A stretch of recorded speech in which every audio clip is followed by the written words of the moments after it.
En Noticias Telemedellín, hablemos de...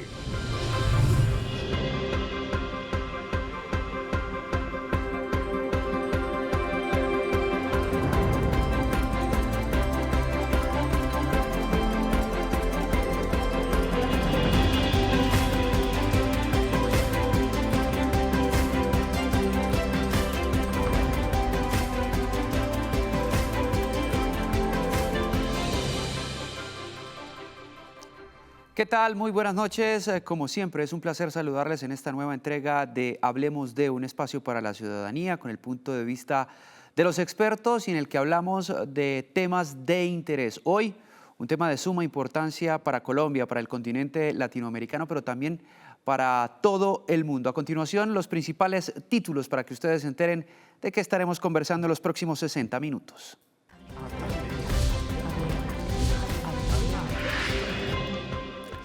Elecciones en Estados Unidos. El próximo 5 de noviembre, el gigante norteamericano decidirá su futuro. Las encuestas pronostican un resultado muy cerrado entre el republicano Donald Trump y la demócrata Kamala Harris. Nuevo orden mundial. Las elecciones en Estados Unidos tienen una repercusión en la política internacional. La victoria de Trump o Harris pueden incidir en las guerras en Gaza y Ucrania.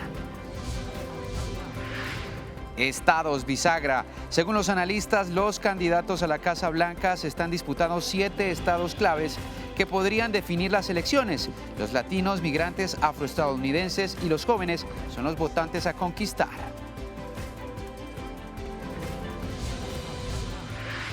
Colombia, la expectativa. Estados Unidos vive la diáspora colombiana más numerosa, con más de 2 millones de compatriotas. Estas elecciones pueden cambiar el enfoque de la política migratoria. Bienvenidos. Esto es Hablemos de las elecciones en Estados Unidos.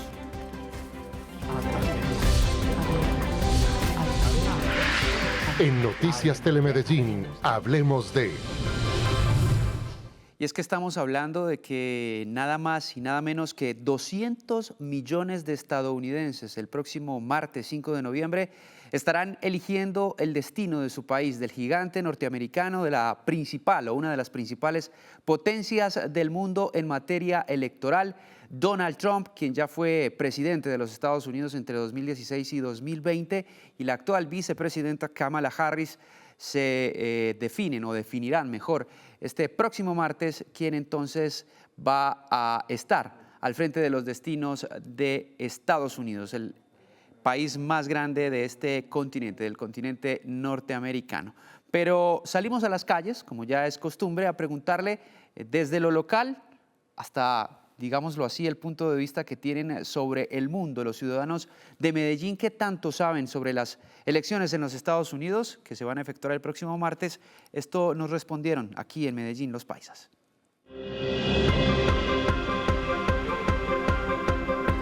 Las encuestas están como muy parejos los dos candidatos, todavía no hay como uno ganándole al otro, están ahí como muy parejos. Lo único que puedo entender es que Kamala Harris no va. En este momento los dos candidatos que hay es Kamala Harris y ese Trump.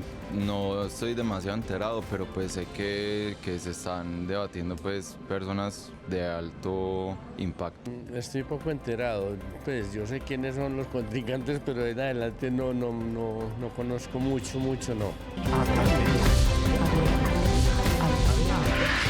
En Noticias Telemedellín, hablemos de... Y este es un tema que por supuesto le interesa al país. Colombia se ha convertido a través de los años en uno de los principales socios de los Estados Unidos. Algunos tienen al país, digámoslo así, con una denominación contraria, distinta. Algunos dicen que somos el patio trasero de los Estados Unidos, pero la política, lo cierto es que ve al país, a Colombia, como uno de los principales aliados del país norteamericano, pese a que el nuevo gobierno de Gustavo Petro pues haya mantenido un poco la distancia con su similar, en este caso con Joe Biden, quien en este momento está en la Casa de Nariño. Y es momento para presentar a nuestro primer invitado de la noche. Él está conectado a través de streaming, a través de una plataforma. Nos acompaña desde la capital del país. Estamos hablando de Nicolas Becknam. Él es profesor alemán de la Universidad de los Andes, pero además tiene un doctorado en Relaciones Internacionales de la Universidad Internacional de Florida en los Estados Unidos. Profesor, muy buenas noches y bienvenido a Hablemos de. Buenas noches, muchísimas gracias por la invitación. Un gusto estar acá. Bueno, profesor, lo primero es, digámoslo así, poner en contexto a las personas aquí en Medellín, si se quiere en el país, por qué son tan importantes y tienen tanta repercusión en Latinoamérica o en países como Colombia las elecciones que se van a efectuar el próximo martes en los Estados Unidos. Correcto, según casi todos los indicadores, Estados Unidos es el país más poderoso del mundo. Eso se expresa particularmente en el poder militar. Es el único país del mundo que tiene bases militares en cada continente, en cada región, lo cual le permite intervenir militarmente con rapidez en cualquier región del mundo, incluso en la nuestra, América Latina. Más allá de lo militar, digamos, es una potencia cultural, ¿no? O sea, gran parte de la música, de las series, de las películas que consumimos es producida en Estados Unidos y obviamente eso también afecta nuestra propia cultura, nuestros valores, nuestras normas y por último es una potencia económica.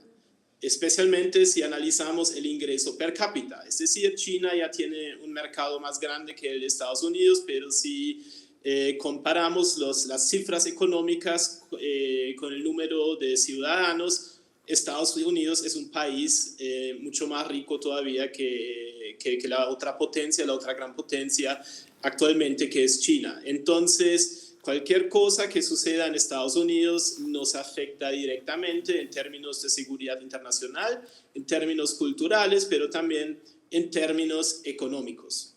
Para Colombia, para el país sigue siendo importante, a pesar de la posición, si se quiere, muy distinta a la que han tenido otros gobiernos en el país de Gustavo Petro, estas elecciones del próximo martes siguen siendo trascendentales, si se quiere. No, yo creo que, digamos, a Petro no le molestaría en términos estratégicos un gobierno de Trump para, digamos, crearse, digamos, un perfil, ¿no? De los países del sur global, de los países latinoamericanos y también de la comunidad latina dentro de Estados Unidos que va a sufrir en parte por las políticas migratorias de Donald Trump. En términos de la otra candidata, Kamala Harris, podríamos esperar una continuidad. Colombia está cooperando en muchísimas áreas con Estados Unidos, en temas económicos, en temas migratorios, en temas de políticas ambientales y climáticas, ¿no? A pesar de que ha habido un distanciamiento en el discurso, la cooperación entre Colombia y Estados Unidos, especialmente a nivel de los ministerios, a nivel del militar, la policía sigue siendo muy fuerte. Pero en el caso de que gane Donald Trump, ¿no? Algunos de los elementos de esta cooperación van a seguir operando, ¿no? Porque no cada elemento de la política internacional está definida por el presidente, pero a nivel discursivo estaríamos viendo un mayor nivel de combate entre los dos, que incluso ya habían tenido en el pasado unos intercambios bastante competitivos en la plataforma X, antes Twitter. Bueno, esto desde lo nacional hasta lo global, es decir, lo que le interesa al país con lo que va a pasar el próximo martes en los Estados Unidos. Pero, ¿qué le parece, profesor, si explicamos, si desde la génesis explicamos, porque es bien complejo el sistema electoral de los Estados Unidos, y esto es importante dárselo a entender a los colombianos, no digamos que es un sistema muy similar al de nuestro país, donde se gana solamente por votos. Allá existe otra figura que son los colegios electorales y que son incluso más importantes, aunque a la final el número de votos pues también digamos que es paralelo al número de colegios electorales que ganen, que es la mayoría. Pero, ¿cómo funciona el sistema electoral de los Estados Unidos? Correcto, un tema importantísimo. En Estados Unidos no tenemos una sola elección como suele ocurrir en países como Colombia y otros países democráticos del mundo cuando se elige un gobierno, un presidente. El próximo martes en estado hay 52 elecciones separadas, una en cada estado, y tienen sus propias reglas, ¿no? En algunos estados se permite con mucha anticipación un voto por correo o recorrer antes a los puestos de votación, en otros estados no. Hay diferentes requisitos formales, diferentes plazos para inscribirse, y también, y eso es lo más importante, el resultado en cada estado suma puntos en el colegio electoral. Es decir, si un candidato gana un estado como el de la Florida por solamente un voto, con un voto de diferencia, todos los puntos de este estado al colegio electoral, y así se van sumando los puntos necesarios para ganar la presidencia. Eso tiene una implicación importante, y es que el voto popular no decide el resultado de la elección. Ayer leí una entrevista con una exministra en el gobierno de George Bush que dijo que Kamala Harris podría ganar 10 millones de votos por diferencia en el voto popular y perder la presidencia. Entonces es un sistema que discrimina en el peso del voto a los votantes que viven en los estados más poblados como los de Texas, como California, como Nueva York o la Florida. Mientras que el voto de una persona que vive en un estado al interior del país con menos habitantes pesa más en términos comparativos. Entonces es un sistema totalmente diferente a cualquier otro sistema electoral que conocemos en el mundo. Además, le tengo otros datos, profesor, y es que se mide el peso de cada estado por el número de parlamentarios que tengan en la Cámara o el Senado. Entonces, usted me hablaba ahí de algunos estados importantes. Yo le tengo algunos datos. California es el estado con mayor peso, que tiene 55 votos o compromisarios, así se le denominan. Son 538 en total en todo Estados Unidos, en los 52 estados, y el que saque 270 se supone sería entonces el nuevo presidente de los Estados Unidos. California 55, usted mencionaba Texas, tiene 38 votos compromisarios. La Florida, donde hay muchos latinos, 29. Nueva York, donde también hay muchos latinos, otros 29. Pensilvania, 20. Illinois, 20 y Ohio, 19. Esos son, digámoslo así, los principales estados. Entonces, digamos que la clave para que la gente lo entienda mejor está en ganar en esos estados grandes para obtener ese número de votos compromisarios.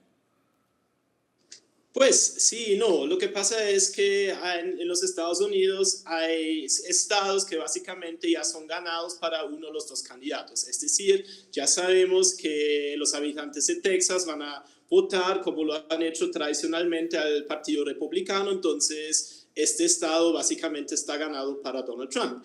Entonces, los estados que están más en la costa y un poco más en el norte de la costa tienden a votar casi siempre para el candidato o la candidata del Partido Demócrata.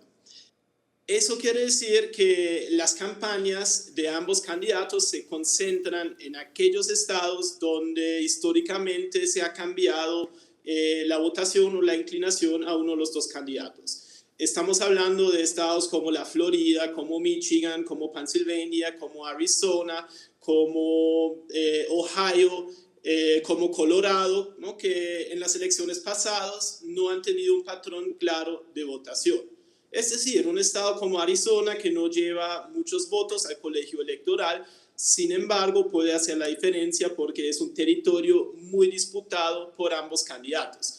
Entonces, las campañas, ¿no?, que han adquirido donaciones multimillonarias, ¿no?, especialmente la campaña de Kamala Harris ha rompido todos los récords en términos de donaciones, están invirtiendo principalmente en aquellos estados donde ambos candidatos pueden o tienen una posibilidad de ganar. Entonces, claro, un estado como Texas suma muchísimos votos al colegio electoral, pero para los demócratas no es un estado importante porque ya saben que hay no son competitivos. Al igual que la campaña de Trump sabe exactamente que no es competitiva en California o en Nueva York. Entonces, hay que prestar atención a esos otros estados. Georgia sería otro ejemplo. Carolina del Norte, Carolina del Sur, esos territorios, ¿no?, donde ambos tienen posibilidades de ganar esta elección. Usted estaba haciendo ahí referencia a los estados pendulares. Eso para que la gente nos lo entienda, o mejor, lo vaya a entender el martes, porque muchísimos colombianos van a estar pendientes de las elecciones en los Estados Unidos.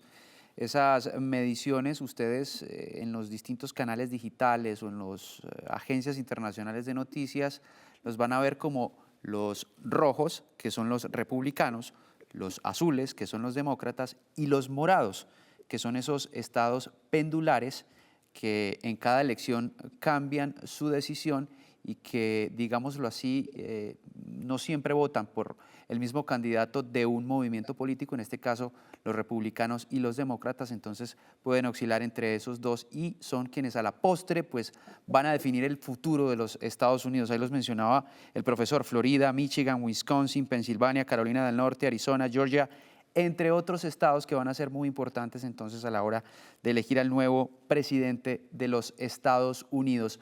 Las encuestas, profesor, ¿usted cómo ve la medición a esta altura, a tan solo 4 o 5 días de estas elecciones, prácticamente un cabeza a cabeza entre Donald Trump y Kamala Harris? Correcto, es un cabeza en cabeza. Kamala Harris, como ambos candidatos del Partido Demócrata en las últimas elecciones, tienen una ventaja significativa en el voto popular, es decir, ¿no?, si cada voto fuese valorado o contado de la misma manera, ¿no?, Kamala Harris probablemente sería la próxima presidenta. El tema es que el colegio electoral, ¿no?, le da más peso a los votos del centro del país, que son menos poblados, y eso hace que la carrera está muy pareja. Un ejemplo es el estado de Pensilvania, donde básicamente hay un empate técnico entre 48 y 48% entre Donald Trump y Kamala Harris. Este estado va a ser decisivo y puede ser que unos pocos miles de votos decidan esta votación. Hoy salió una nueva encuesta que indica un leve liderazgo de Kamala en Michigan, pero tampoco uno puede confiarse del todo en las encuestas. Eso lo hemos visto en las elecciones de 2016, donde casi todas las encuestas pronosticaban una ventaja para Hillary Clinton, y en la noche de la votación muchos estados que habían sido asociados con una victoria de esta candidata los ganó Donald Trump. Entonces también hay que tener un poco de cuidado con las encuestas. Estamos hablando con el profesor Nicholas Beckman. Él tiene un doctorado en Relaciones Internacionales en la Universidad Internacional de Florida, en los Estados Unidos, y además es profesor de los Andes. ¿Qué le parece, profe, si vemos datos de los candidatos entonces que estarán en esta contienda el próximo martes? Y para eso le damos la bienvenida a esta hora de la noche a Juan Guillermo San Martín. Juan Guillermo, buenas noches. Usted tiene datos sobre Donald Trump y Kamala Harris. ¿Qué tal, Andrés Televidente? Muy buenas noches. En efecto, estamos hablando de estos dos candidatos al máximo cargo de los Estados Unidos, la carrera por llegar a la Casa Blanca, pero quizás muchos no conocen a profundidad la biografía o también la trayectoria de estos dos candidatos. Veamos entonces los dos perfiles para también irlos ubicando ideológicamente, políticamente, pero también quienes los apoyan. Veamos entonces referente a estas elecciones en Estados Unidos. Primero, comencemos con Kamala Harris. Hay que decir que ella es hija de dos migrantes que llegaron a Estados Unidos. Su padre es jamaiquino y su madre es procedente de la India. Ella se crió principalmente junto a su madre, se fue a vivir a Canadá un tiempo y luego regresó a estudiar en una muy prestigiosa universidad, sobre todo destacada por el tema de los afrodescendientes en Estados Unidos.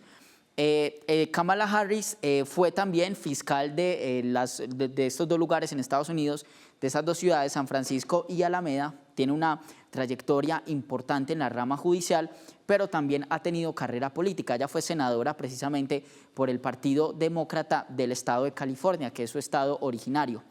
También, lo mencionaba el profesor, ha roto récords en cuanto al recaudo de las donaciones a su campaña. Ella ha recaudado 671 millones en donaciones y hay un donante que es uno de los pesos pesados en Estados Unidos, Bill Gates. Él y otros donantes, inclusive Bloomberg, también han donado importantes sumas de dinero, casi que entre ambos 100 millones de dólares a la campaña de Kamala Harris. También ella se considera como defensora de los derechos y de las libertades individuales, así que ella se puede ir ubicando políticamente cuál es la intención y cuál es la agenda política de Kamala Harris. Del otro lado tenemos a Donald Trump, que fue el presidente número 45 de los Estados Unidos en el 2017. Es un magnate empresario, heredó la fortuna de su padre, especialmente ha tenido un fortín en la ciudad de Nueva York, en el estado de Nueva York, y por ejemplo la Torre Trump ha sido uno de sus principales centros de operaciones de los negocios de este magnate. No obstante, se ha declarado en bancarrota 6 veces. Hay que decir que los negocios de Donald Trump también se han concentrado principalmente en temas de la televisión. Por ejemplo, él fue dueño de Miss Universo y además de eso también de varios programas televisivos.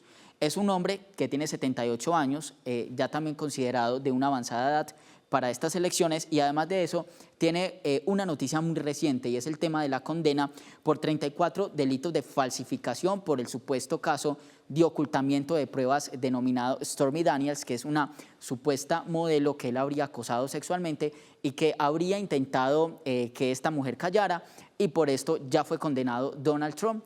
Entonces son los perfiles de ambos candidatos, tanto Kamala Harris como Donald Trump. Juan Guillermo, muchísimas gracias. Profesor, varias cosas que llaman la atención de esos datos que nos acaba de entregar nuestro periodista y editor Juan Guillermo San Martín. El primero de ellos habla de su fortín político, Nueva York, aunque las encuestas no lo den como seguro ganador en Nueva York. ¿Cómo entender eso?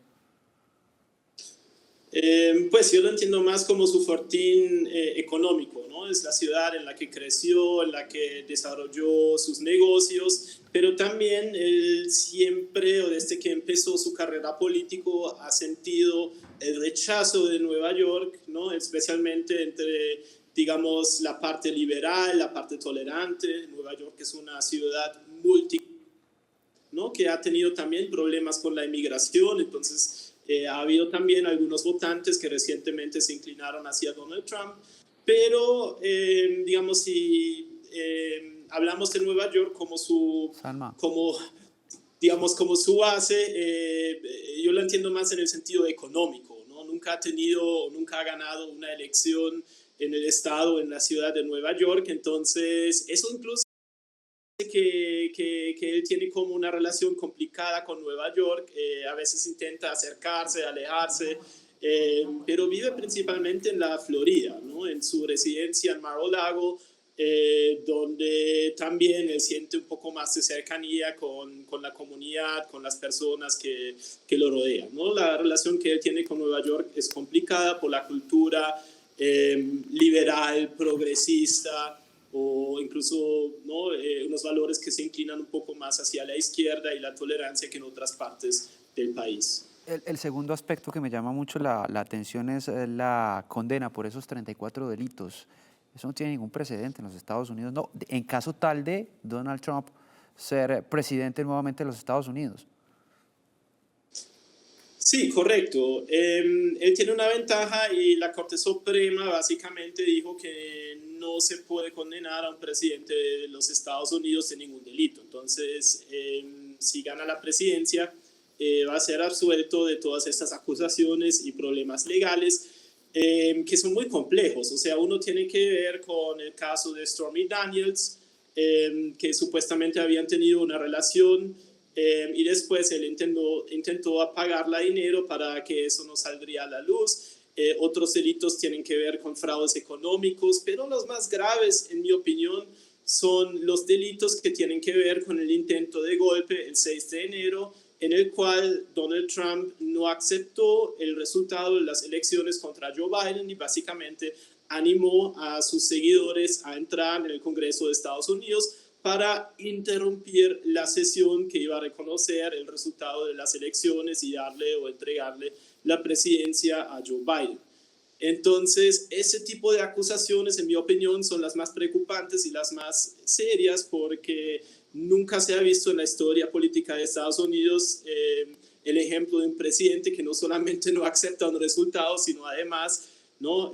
Anima a sus seguidores a ejecutar un golpe de Estado. Y esto que usted menciona ahí me remite también necesariamente a esas declaraciones que el mismo Trump ha hecho en el último tiempo en cuanto a que no aceptaría una derrota en las elecciones del martes ante el colegio electoral, los resultados del colegio electoral mejor. Correcto. Donald Trump dice que no, yo voy a aceptar el resultado de las elecciones si las elecciones son justas. Pero el truco es que solamente según su visión van a ser justas si él gana las elecciones. Incluso en las elecciones en las que ganó contra Hillary Clinton, él tenía varios reclamos de que el resultado de alguna forma había alterado porque Hillary Clinton ganó el voto popular con varios millones de votos. Entonces, lo más probable es que él no acepte el resultado si él pierde. Si gana, pero no lo va a aceptar cuando pierde, y la gran incógnita es, bueno, si eso pasa, ¿cómo van a reaccionar sus seguidores? Especialmente si el resultado es estrecho, ¿no? Si la victoria de Kamala Harris es más o menos contundente, tanto en el voto popular como en el colegio electoral y la diferencia en estados clave, ¿no? Probablemente él no pueda desarrollar una narrativa ¿no? de que otra vez manipularon las elecciones. Pero si la distancia es muy estrecha y gana Kamala Harris, es muy posible que vamos a ver otros actos de violencia política, una especie de insurrección, o sea, hay muchas incógnitas frente a eso. Bueno, yo vuelvo sobre el plano local, y es que esto le interesa a muchos colombianos. ¿Qué le conviene más al país en este momento? Que sea quién presidente de los Estados Unidos o presidente en el caso de Kamala Harris. Correcto, es una opinión personal, obviamente, pero yo creo que la mejor opción para Colombia sería Kamala Harris, sin ninguna duda. Por una parte, porque en el caso de una victoria de Trump, muchos colombianos en Estados Unidos podrían enfrentar repercusiones. Hay un plan que contempla la deportación de hasta 16 millones de inmigrantes que están en Estados Unidos sin documentación. No se sabe, porque a veces la retórica va un poco más allá, si eso afectaría incluso personas que están allá legalmente, pero en términos morales, en términos éticos, sería digamos, una catástrofe para muchos colombianos que, digamos, que construyeron una vida en Estados Unidos y que además envían recursos económicos a sus familiares que viven en Colombia. En términos de cooperación entre los países, pues en un gobierno de Kamala Harris van a predominar los aspectos técnicos. Ella va a ser una buena interlocutora tanto con Gustavo Petro, pero también con el próximo presidente o presidenta que vamos a elegir en relativamente poco tiempo. Hay que recordar que la relación entre Iván Duque y Donald Trump, que ideológicamente son más cercanos, no ha sido muy buena. Donald Trump constantemente criticó al gobierno de Duque por no hacer lo suficiente para frenar el narcotráfico, los cultivos de coca. Entonces, yo creo que para desarrollar o para tener una continuidad en la relación, nos conviene más un gobierno de Kamala Harris que un gobierno de Trump, que realmente no sabemos qué esperar. Profesor Nicholas Beckman, profesor de la Universidad de los Andes y también con un doctorado en la Universidad Internacional de la Florida, Estados Unidos. Muchísimas gracias por acompañarnos esta noche en Hablemos de para abordar este importante tema para el mundo. Es con muchísimo gusto. Muchísimas gracias por la invitación. Estaba conectado desde la capital del país. Nosotros hacemos una breve pausa, pero ya continuamos en Hablemos de, conversando de las elecciones que se surtirán el próximo martes en los Estados Unidos, las elecciones norteamericanas.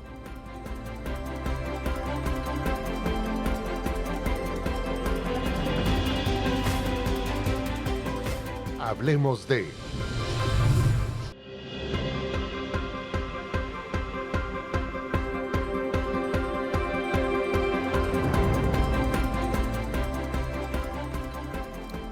Continuamos con esta interesante conversación sobre las elecciones en los Estados Unidos que se van a realizar, a efectuar el próximo martes 5 de noviembre. Salimos a las calles nuevamente a conversar con los antioqueños. ¿Cómo creen los paisas que van a incidir las elecciones de los Estados Unidos en el país y en el mundo? Esto nos contestaron.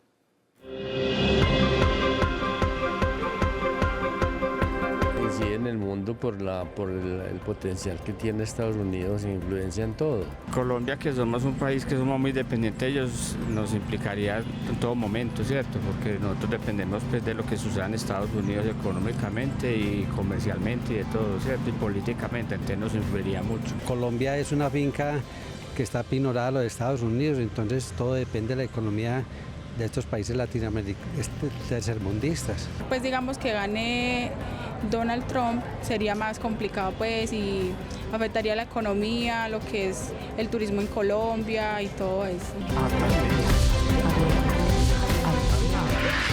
En Noticias Telemedellín, hablemos de... Y después de la opinión de la gente es momento para presentar a nuestro segundo invitado de la noche. Él es el profesor Gustavo Soto, profesor en Relaciones Internacionales y Geopolítica de la Universidad de Antioquia. Profesor, muy buenas noches, bienvenido nuevamente a Hablemos de... Buenas noches, muchísimas gracias nuevamente por la invitación. Bueno, hoy nos atañe el tema de las elecciones en los Estados Unidos y me gustaría abordar con usted sobre todo el tema migratorio. ¿Qué tanto le conviene a la población latina en los Estados Unidos que sea el uno o que sea Kamala Harris o que sea Donald Trump el próximo presidente de los Estados Unidos, teniendo en cuenta las cifras tan altas de latinos que hay allí, no solamente migrantes ilegales, sino también los legales que pueden incluso sufragar el próximo martes? Sí, frente al tema de la minoría latina, que ya es una minoría muy significativa al interior de los Estados Unidos, y constantemente en crecimiento, hay un aspecto que yo particularmente quiero tocar porque tengo conocimiento de primera mano de esa situación y es la siguiente.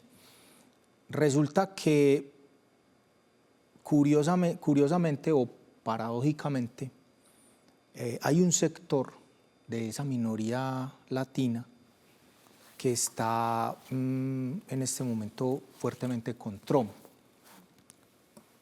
¿Por qué? Porque tienen una característica. Son migrantes que de alguna manera muchos entraron por lo que se llama pues el muro ilegalmente. Después de varios años y de surtir todos los trámites, legalizan su situación en los Estados Unidos y, como solemos decir aquí en Antioquia, se vuelven más papistas que el Papa. Es decir, muchos de ellos ya dicen, no, cierren esa frontera, militarícenla inclusive, y no permitan más ingreso de migrantes. Yo la verdad, y lo digo con franqueza, por no utilizar un término más fuerte, eso me parece algo poco empático, porque es de alguna manera como olvidar qué fue lo que ellos vivieron en un momento determinado de sus vidas. Y en este momento ya, por ejemplo, hay una minoría fuerte apoyando como candidato a Donald Trump. También Donald Trump está aprovechando esa situación, creo que es uno de los gruesos, de los núcleos gruesos de su campaña, y está aprovechando la situación de la frontera y de algunas situaciones que pasan al interior de los Estados Unidos que se magnifican cuando, por ejemplo, está involucrado un latino. En alguna situación que involucre pues algún tema criminal, lo magnifican con un fin electoral determinado. Pero digámonos la verdad, situaciones criminales pasan todos los días en Estados Unidos e involucran a otros grupos que no son los latinos. ¿Sí me hago entender? Entonces, realmente, claro, de esto se echa mucha mano electoralmente. Yo creo que el generaliza miedo... un poco él, ¿no? ¿Cómo? Pues generaliza y entonces ahí caen todos los latinos. Lo Sí. digo por las, no sé si opiniones desobligantes que ha tenido con algunos latinos, incluso salió a decir que los latinoamericanos o los migrantes latinoamericanos sacrificaban a sus mascotas o a las mascotas de los norteamericanos para ingerirlas, para comerlas como alimentos, cosa que no ha sido comprobado en ningún momento. Máxime que no tiene mucho asidero porque realmente en Estados Unidos, y lo digo porque lo sé y lo conozco de primera mano, hay organizaciones, sobre todo cristianas de caridad, que tienen bancos de alimentos y que prácticamente distribuyen de manera gratuita y otras a unos precios muy bajos alimentos que, por ejemplo, las empresas les donan y ellos en los basements o los sótanos de sus iglesias los venden a unos precios muy por debajo porque fueron donadas por empresas para sus propios fines de caridad. Entonces realmente decir eso no tiene mayor asidero porque en Estados Unidos pues existe muchos bancos de alimentos. Entonces yo creo que aquí el factor fundamental en esta campaña y en muchas lo ha sido en los Estados Unidos, que es un país que hay que entenderlo por lo sui generis y lo particular que es el miedo, es mover la palanca del miedo para utilizarlo con fines electorales. Sobre el tema de los hispanos que son electores en los Estados Unidos, más de 36 millones de hispanos esperan, bueno, ya han estado votando, y esa es una de las grandes diferencias que tiene, por ejemplo, el sistema electoral de los Estados Unidos con el sistema electoral colombiano. ¿Cuántos llevan votando ya, profe? Creo que un mes, ¿no? 2 meses, creo que Dos de 2 meses. meses antes se puede mandar incluso el voto por correo. Creo que más de 40 millones de personas en Estados Unidos ya sufragaron, ya votaron. Las elecciones son el próximo martes, pero hacía referencia al voto hispano. Equivale a un 15% de la población norteamericana. Ellos dicen que más de 200 millones de personas podrían votar o estarían votando hace 2 meses ya en los Estados Unidos, más lo que cuente o sufraguen las personas el próximo martes, y que un 15% de esos electores serían hispanoamericanos. 36 millones de latinos entonces se espera que sufraguen o que voten el próximo martes. ¿Qué tan trascendental es ese voto latino o va a ser ese voto hispano el próximo martes en las elecciones norteamericanas?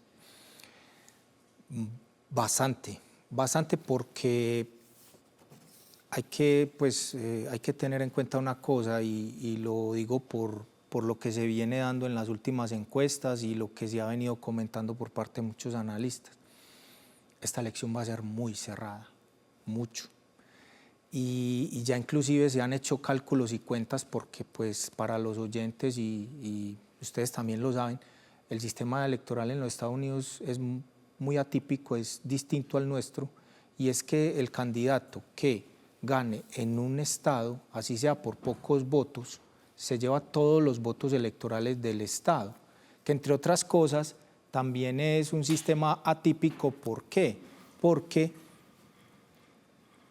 el martes los ciudadanos habilitados para votar en los Estados Unidos no van a votar ni por Donald Trump ni por Kamala Harris. Van a votar por delegados electorales. Esos delegados posteriormente en ese colegio van a dar su voto por uno o por otra candidata.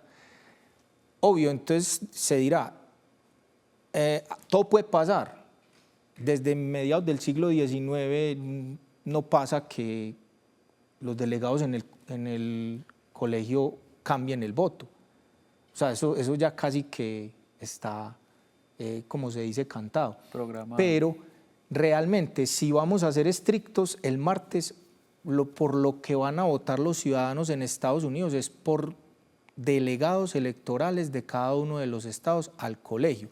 Ahora, volviendo al tema, esta elección va a ser cerrada y ya se habla de que básicamente van a ser 3 estados los que van a inclinar, dadas las cuentas que ya se tienen, van a ser 3 estados los que van a inclinar la balanza por uno u otra candidata.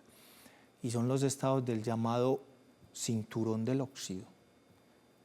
Michigan, Wisconsin y Pensilvania.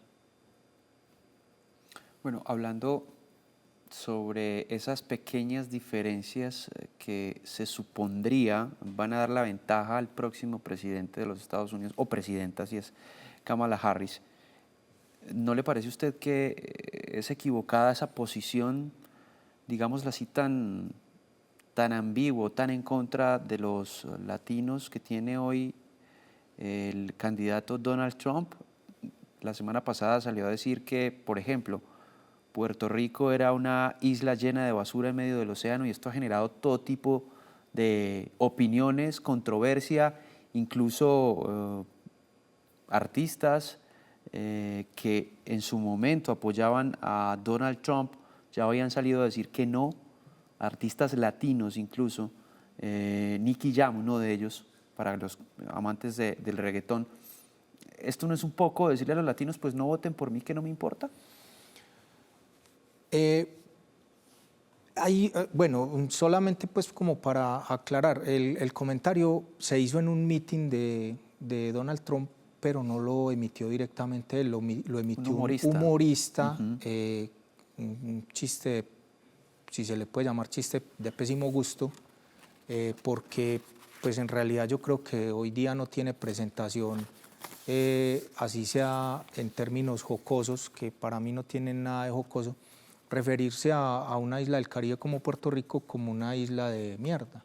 Pues eso realmente no tiene presentación. Máxime que obviamente pues de alguna manera hay una ofensa directa a un pueblo de un estado que tiene una característica que es un estado libre asociado de los Estados Unidos. Entonces realmente hay una población puertorriqueña importante dentro de los Estados Unidos que de alguna manera, dada lo cerrada de las elecciones, podría inclinar la balanza. Lo que pasa es que, a ver, hay que poner el dedo en la llaga, y es que mientras a algunos les ofende, y hay que decirlo con claridad, a otros sectores dentro de los Estados Unidos, lamentablemente los radicales, los llamados rednecks, los rednecks pues que son los cuellos rojos, los de estos estados del centro, les dicen cuellos rojos pues porque por referirse pues a que son granjeros pues que se les quema el cuello del sol, y son pues de hecho hay un término más despectivo, lo que pasa es que estamos en medios y usarlo es un poco complejo. Estos sectores de un cristianismo, o sea, cristianos más que católicos, radicales, a ellos les gusta, o sea, les llega, les gusta ese discurso. Entonces realmente ahí... Está llegando a otro público, no al latino. Exacto, es ahí donde tenemos que ver la tensión que hay al interior de los Estados Unidos. También hay que ver el voto afroamericano, que es un voto que en esta elección tiende a inclinarse por Kamala Harris. Vuelvo y repito, dado lo cerrado de lo que está en el momento la elección, cualquier voto o grupo de votos dentro de un condado puede inclinar la balanza. Y hará la diferencia en los colegios electorales. ¿Qué le parece, profesor, si vamos a escuchar a Juan Guillermo San Martín nuevamente? Él nos tiene las propuestas, todo lo que proponen estos candidatos a la presidencia de los Estados Unidos. Juan Guillermo. Pues Andrés, televidentes, indudablemente cuando van a votar diferentes personas en un país, es normal que puedan votar o por una apuesta, por una agenda, pero que también voten por la persona, por el candidato o por su apuesta política. Veamos entonces, en este caso, cuáles son esos principales temas, o más bien la postura de los dos candidatos, tanto Kamala Harris como Donald Trump, frente a los temas más álgidos que hoy son agenda en Estados Unidos. Veamos el tema de la inmigración, que ustedes ya lo venían mencionando. Donald Trump claramente se ha mostrado en contra de la inmigración, tanto de latinoamericanos como de la inmigración de otros países asiáticos y europeos. Hay que decir que el número poblacional más grande de migrantes en Estados Unidos hoy en día no son latinos, y en cuanto a los latinos, encabeza México, luego siguen otros países centroamericanos España inclusive y luego Colombia, acercándose a los 2 millones de colombianos que viven en Estados Unidos. Kamala Harris claramente tiene una postura mucho más abierta y por supuesto también, pues ella es hija de inmigrantes y está a favor de la inmigración. En cuanto al aborto, Donald Trump está claramente en contra. Sus posturas, por supuesto, religiosas le indican que no es una de sus apuestas políticas, mientras que Kamala Harris tiene una postura a favor del aborto. En cuanto a la política exterior, la política de Donald Trump, si lo podríamos llamar así, es mucho más desafiante o mucho más combativa. Inclusive mencionó que en una semana podría finiquitar el conflicto entre Rusia y Ucrania. Mientras que Kamala Harris se muestra más mediadora o conciliadora en estos conflictos internacionales importantes, sobre todo el de Ucrania y Rusia y el conflicto entre Israel y Palestina.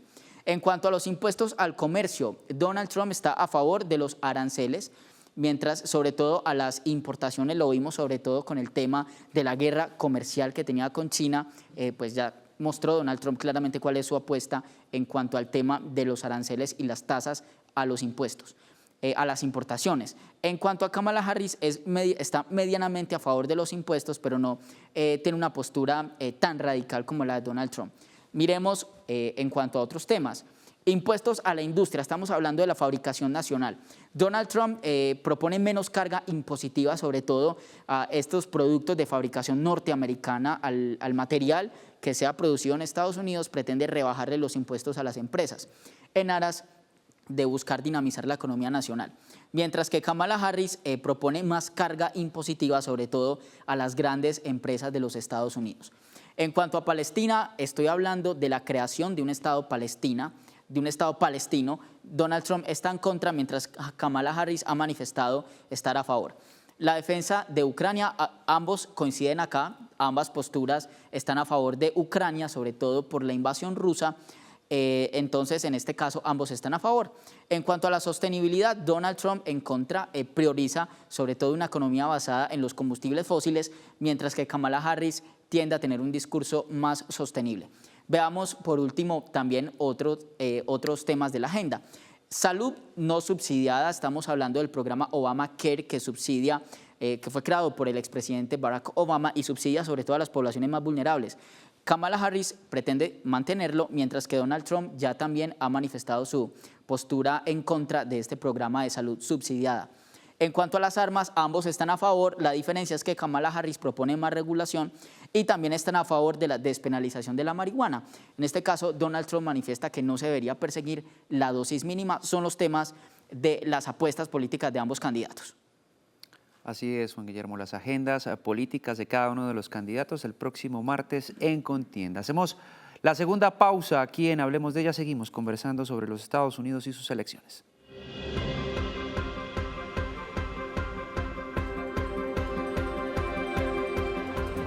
Hablemos de...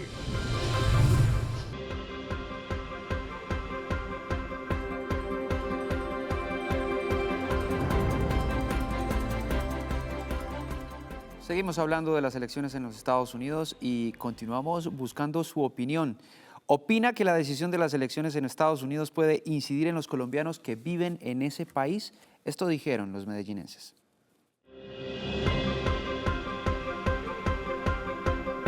Es dependiendo del ganador, porque si gana Donald Trump, sí, porque él ha hablado muy mal pues, de los inmigrantes y los tiene como muy mal concepto y los quiere sacar de allá, entonces ahí podrían tener alguna afectación ellos, los que viven allá. Claro que sí, porque ellos tienen el sartén por el mango y pueden hacer lo que quieran. El poder económico se impone. Si digamos la persona que es de Colombia y tiene nacionalidad y tiene todo, puede que sí le afecte un poco. Y los que no están legales, sí les afectaría ya definitivamente pues estar allá en ese país. Generalmente pues son personas sin papeles, pues muchos me imagino, que están de inmigrantes y bueno, eso sí también es algo como más también delicado porque bueno, hay candidatos que son como muy reacios a la inmigración y tiran pues como más duro. En Noticias Telemedellín, hablemos de...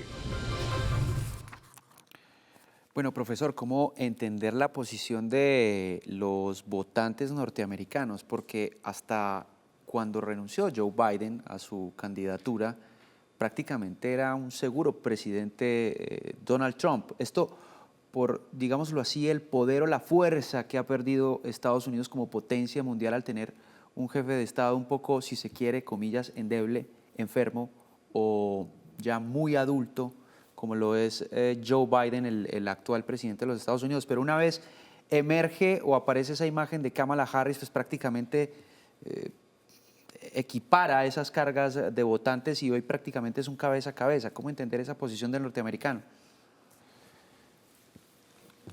¿Era la figura de Joe Biden la que ponía, digamos, el problema ahí para los demócratas en este caso? Yo lo voy a decir abiertamente y si me meto en problemas, pues los asumo. A Biden lo tuvieron, o sea, para mí a Biden lo presionó para que renunciara. Tuvo que haber algún tipo de presión fuerte o no muy fuerte por parte del establishment demócrata para que renunciara, porque pues hay que recordar el famoso debate, fue un desastre. Sí. Prácticamente Donald Trump se burló de Joe Biden. Hubo una pregunta en la cual Biden dio una respuesta tan incoherente que cuando riposta Donald Trump dice, la verdad es que yo no entendí muy bien qué quiso decir Joe, porque él le dice Joe, también es una forma de burlarse, de irlo minimizando. La verdad yo no entendí muy bien qué quiso decir Joe y creo que él tampoco lo entendió. O sea, de alguna manera diciendo, él no sabe ni lo que dijo. Entonces, realmente ese debate, o sea, las conclusiones de ese debate fue que dispararon la figura de Trump. Claro, al interior de toda la estructura de las figuras representativas del Partido Demócrata, estoy hablando de los Clinton, estoy hablando de Obama, estoy hablando de todas las figuras pues históricas, Bernie Sanders si se quiere, tuvo que haber algún tipo de conversación y si seguimos hasta el final con este candidato nos vamos a estrellar, pero contra una pared de hormigón. Entonces, ahí yo es donde evidencio que en los días posteriores, esta curiosa carta de Biden, él ni siquiera da una declaración, sino que saca una carta diciendo me hago a un lado. Entonces, por eso yo manifiesto, o sea, hubo una presión muy fuerte sobre Biden en el sentido de tener certeza que si se iban con él hasta el final era una derrota segura. Quiero aprovechar estos minuticos que me quedan al aire para preguntarle qué tan importantes van a ser las figuras vicepresidenciales. En el caso de Kamala Harris, Tim Walz, gobernador de Minnesota, y en el caso de Donald Trump, J.D. Vance, senador de Ohio. ¿Qué tan fundamentales van a ser ellos en esos estados o en otros estados, en los estados péndulo, por ejemplo? Diría que en el caso de los vicepresidentes y teniendo en cuenta su origen estatal, pues cuando hablo de estado hablo del estado al cual pertenecen en los Estados Unidos, creo que podría tener un poco más relevancia Vance porque... Ohio. Claro, porque es Ohio. Es que Ohio, no hay que olvidarlo, Ohio siempre ha sido un swing state. Swing state es lo que llaman los estados oscilantes. Son estados que claramente no tienen una tendencia definida. A veces votan demócrata, a veces votan republicano. Entonces, los importantes, tiene 19. Exacto. Entonces los oyentes dirán, pero ¿qué está diciendo este profesor? ¿Cómo así? Que estados oscilantes. Y es así, porque es que, a ver, históricamente hay estados dentro de los Estados Unidos que tienen una tendencia clara. Es muy rara a la vez que esos estados no votan o demócrata o republicano. Ejemplo, California. California ya de entrada lo cuentan, o sea, y se descuenta como un estado demócrata. Y Texas, de entrada, se descuenta como un estado republicano.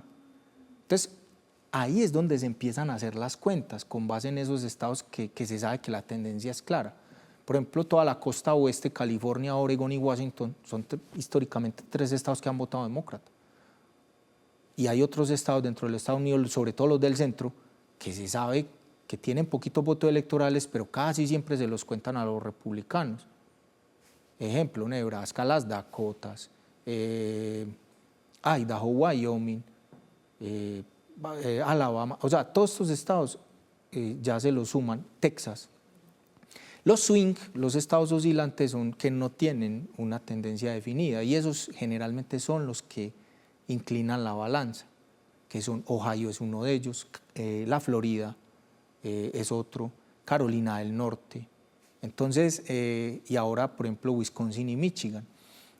Entonces ahí es donde yo creo que, claro, porque es que puede haber una lectura, por ejemplo, en el centro y en el profundo sur de los Estados Unidos de que, no, es que los candidatos demócratas son 2 californianos, ¿cierto?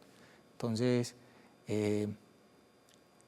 porque cuando hablamos de los Estados Unidos también hay que ver que es un país continente y dentro de Estados Unidos uno puede, si se quiere, hablar de varios Estados Unidos, ¿cierto?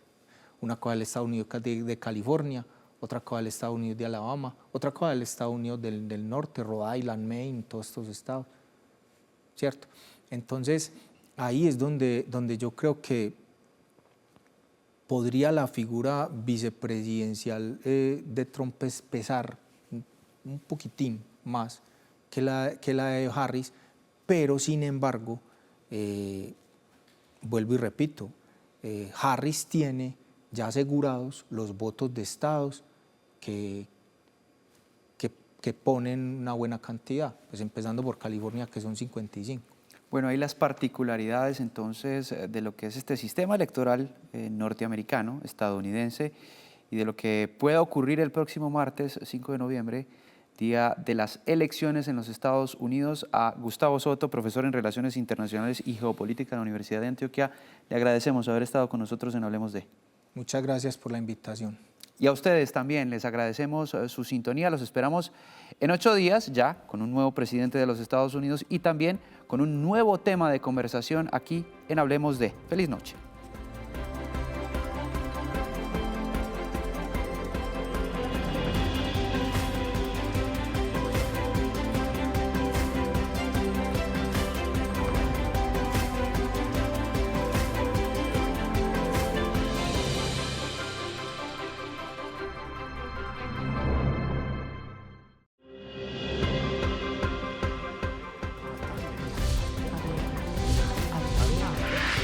En Noticias Telemedellín, Hablemos de.